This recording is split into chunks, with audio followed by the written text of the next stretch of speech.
It's time for another garden update. Let's see what's been going on lately. Even though they got off to a slow start, it's been a very good pepper year. And this is a look at a harvest we did recently one morning. And these were going to a family member. There are a couple of eggplants in there too, a rosita and a pink tongue. I recently got to do a taste test on our first ripe Mega Gold pepper, and I'll be posting that in weeks to come, but I'll let you know right off that it's a very good pepper in both taste and looks. The plants out in our garden got to about 5 feet tall and had lots of very large peppers on them, as you can see. Because the peppers grow so large and the plant grows so tall, it does require support.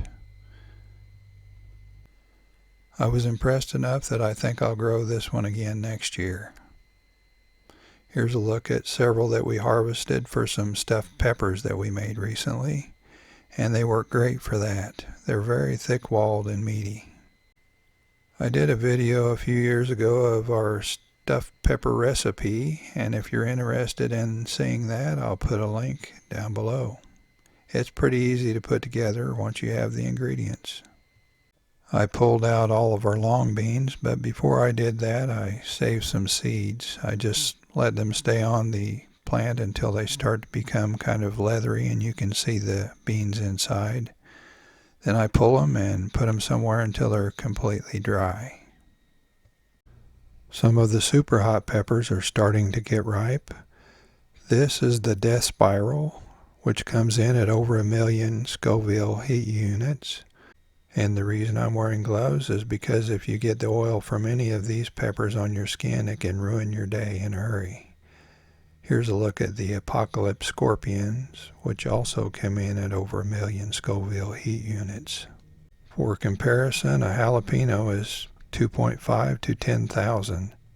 In last week's video, I mentioned that I plant slips late so I can save some small sweet potatoes to plant the next year by starting slips from them. And here's a look at some of those that I'm harvesting. I think they're handier for starting slips, or you can plant the whole potato if you like. Here's a look at all of the small ones that I harvested, and as you can see, there are several different types here. I usually put these in a plastic box without a lid, and then I store them in a closet until the next year when I need them. I harvested some more jicama, and some of them turned out to be pretty nice. Before I go any further, I'd like to let folks know that every part of this plant is poisonous above the ground. And even the skin is toxic, so just the flesh of the tuber is good to eat. Since this was the first time I've grown jicama, I was happy with the ones I got. Some of them were pretty large, and then we also got some that were pretty small, so I'm not exactly sure what the difference was. As some of you know, I'm working with a few pepper crosses that the bees did for me, and here's another one that I discovered this year. This came from a purple flash, but as you can see, it's not a purple flash. I'm not sure what it crossed with, but I'm going to keep seeds from it, and we'll see how that goes next year. Here's what a purple flash looks like. It has purple foliage with little round purple peppers and some splashes of cream color and green in the foliage also. This one is a volunteer that's a surprise cross. I'm not exactly sure what it is, but some of the potential parents would be a Phyllis Blue, Chinese 5-color, Buena Mulata, or an Oda. But I'm going to save seeds and see what it turns out to be. If it is a cross, there should be a lot of variation in the F2 generation, so we'll see how that goes next year. We're finally starting to get a few tomatillos, not a huge number, but it'll be enough for us. We like to make green sauce out of ours. We have one very late Monarch Caterpillar that I'm transferring from a common milkweed plant to a butterfly weed so I can cover it with a cage and try to protect it. It's literally in a race for its life because it has to go into its chrysalis stage and then emerge as a butterfly and travel south before the freeze hits.